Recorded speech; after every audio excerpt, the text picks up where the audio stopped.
Você gostaria de tornar-se um verdadeiro discípulo de Jesus? Siga esses passos. No livro de João, capítulo 8, versículos 31 e 32 diz: Disse Jesus aos judeus que haviam crido nele: Se vocês permanecerem firmes na minha palavra, verdadeiramente serão meus discípulos, e conhecerão a verdade, e a verdade os libertará. No ano de 1700, um homem chamado George Whitefield estava conduzindo campanhas evangelísticas ao ar livre nos Estados Unidos. Milhares de pessoas responderam à sua mensagem do Evangelho. Então, alguém lhe perguntou quantas pessoas haviam se convertido durante os seus sermões. Ele respondeu: Nós só saberemos depois de 5 anos. O que ele quis dizer com isso? Ele quis mostrar que há uma grande diferença entre uma decisão momentânea, que pode ser superficial, e um verdadeiro compromisso com Cristo. Uma coisa é conhecermos a Jesus e seus ensinamentos, mas a outra coisa é segui-lo. No Novo Testamento, os seguidores de Jesus são identificados como discípulos em mais de 250 vezes, mas o termo cristão é mencionado apenas 3 vezes. Existem 5 atitudes que uma pessoa deve ter para se tornar um discípulo de Jesus. Vamos falar agora sobre cada uma delas. Primeiro, o discípulo de Jesus precisa nascer de novo espiritualmente. No livro de João, capítulo 3, versículos 5 a 7 diz: Jesus disse: Ninguém pode entrar no reino de Deus se não nascer da água e do Espírito. O que nasce da carne é carne, mas o que nasce do Espírito é Espírito. Não se surpreenda pelo fato de eu ter dito: é necessário que vocês nasçam de novo. A Bíblia diz que quem não tem Jesus está morto em seus pecados. Ou seja, estamos vivos no corpo, mas espiritualmente todos estamos mortos. Segundo Efésios 2, versículos 1 e 2. Pois o pecado nos separa de Deus e, consequentemente, o espírito morre. Por isso, precisamos nascer de novo.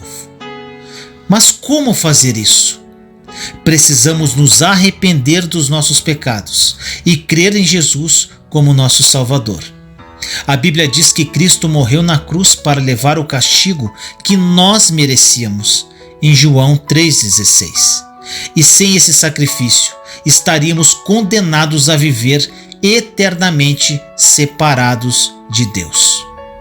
Mas, quando cremos em Jesus e recebemos o seu perdão, é como se tivéssemos morrido na cruz junto com Ele e ressuscitado para uma nova vida.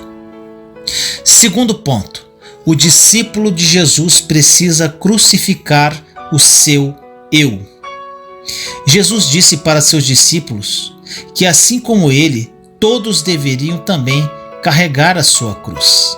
Em Lucas 9:23 diz: Se alguém quer vir após mim, negue-se a si mesmo, tome a sua cruz e siga-me. Tomar a cruz significa deixar de fazer a nossa própria vontade e desejos egoístas para cumprir a vontade do Pai. Ou seja, Jesus tinha um coração humilde. Se Ele vive em nós, o orgulho não pode dominar nossas vidas. Jesus tinha um coração amoroso. Se Ele vive em nós, o ódio e a amargura não podem nos contaminar.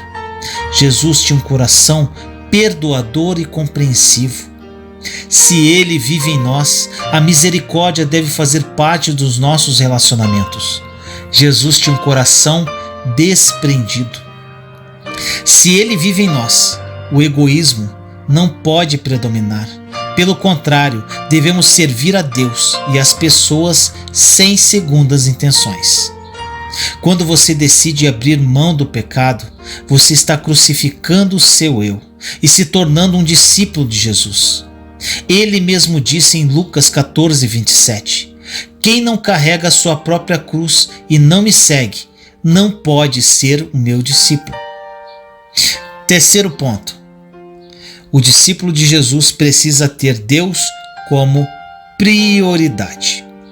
A terceira exigência que Jesus faz a seus discípulos é que eles deveriam colocá-lo como prioridade acima de qualquer ser humano. Veja o que ele disse em Lucas 14, 26. Se alguém vem a mim e ama o seu pai, sua mãe, sua mulher, seus filhos, seus irmãos e irmãs e até a sua própria vida mais do que a mim, não pode ser meu discípulo. Esta passagem não proíbe que amemos a Deus e a nossa família ao mesmo tempo. Pelo contrário, a Bíblia nos ensina a cuidar de nossas esposas, maridos e filhos, segundo Efésios 5, 22, 25 e 1 Timóteo 5, 8. O que Jesus quis dizer é que o nosso amor por Ele deve estar em primeiro lugar, mesmo que a nossa família não aprove isso.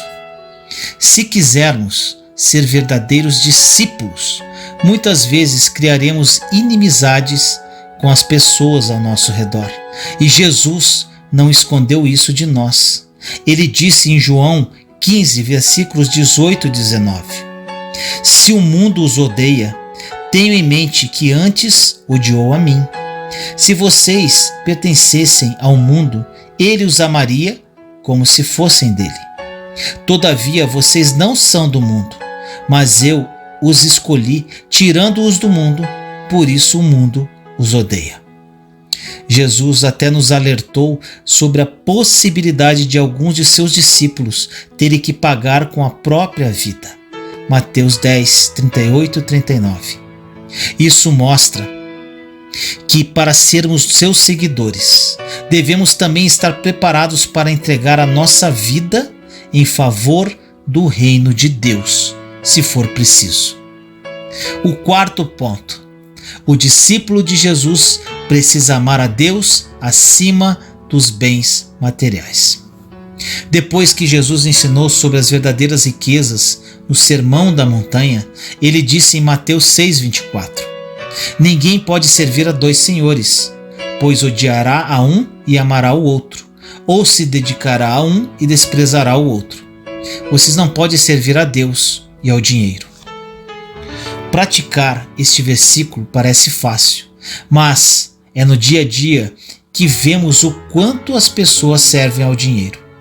A sociedade está sempre correndo atrás de bens materiais e deixam o reino de Deus em segundo plano. Ter dinheiro não é pecado, e Jesus não disse que devemos vender tudo o que temos e vivermos sem um centavo no bolso. Ele sempre alertava sobre o nosso coração e chegou a dizer que é muito difícil um rico entrar no reino de Deus. Marcos 10, 23. O apóstolo Paulo também falou sobre o perigo de amar as riquezas.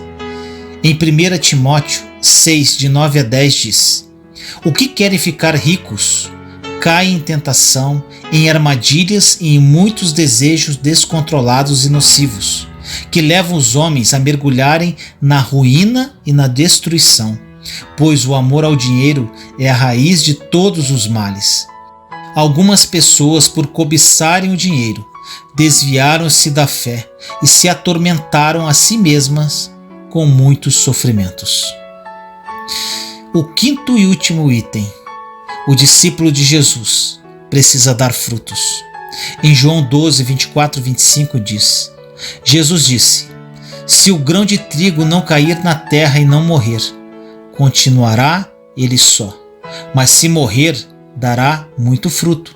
Aquele que ama a sua vida a perderá, ao passo que aquele que odeia a sua vida neste mundo a conservará para a vida eterna. Assim como Jesus morreu e ressuscitou para nos salvar, nós também devemos morrer para a nossa própria vontade, a fim de cumprirmos a vontade de Deus. Somente um discípulo que morreu para seus interesses egoístas e para os desejos da carne está pronto para ser usado por Deus e, com isso, dar muitos frutos. Quando deixamos Cristo governar a nossa vida, o pecado não nos domina mais. Começamos a produzir os frutos do Espírito, que são amor, alegria, paz, paciência, amabilidade, bondade, fidelidade, mansidão e domínio próprio. Gálatas 5, 22 e 23.